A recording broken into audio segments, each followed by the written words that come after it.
Plastic ka. Hindi ko ginusto na masaktan ka ni Joey. Eh di sana, sinabi mo na lang sa akin yung tungkol sa inyong dalawa. Na mag-ex pala kayo. Para hindi naman ako nagmukhang tanga ngayon. Tinuring pa naman kita ng best friend ko. Tinuring din naman kita na best friend ko eh. Talaga lang ha? May best friend ba na pinaplastic ang best friend niya? Ira, ikaw ang unang nakaalam na may gusto ko kay Joey. Diyan sa ex-boyfriend mo. At may choice ka na sabihin sa akin ang totoong dahilan kung bakit hindi ko siya dapat na mahalin. Pero hindi mo ginawa. Kasi plastic ka. Ang plastic mo. Plastic. Tama na. Masyado nang masakit ang sinasabi mo kay Ira. Plastic ka. Wala na gusto alam tungkol sa panliligaw ko Buset sa'yo. ka, lalaki ka. Plastic ka. Masyado rin namang masakit yung ginawa niyo sa akin ah.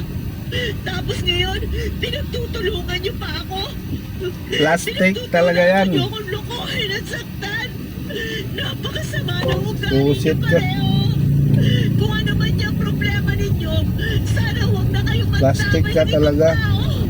Dinamay mo yung isa. Sobrang nakakaperwisyo ka. Wala kang kwenta, lalaki. Nakakasakit.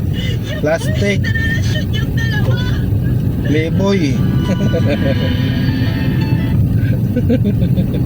Playboy.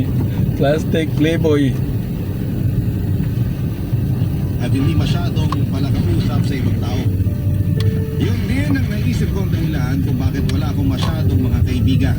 Kaya nang maging best friend ko si Ira ay hindi lang kaibigan ang naging turing ko sa kanya,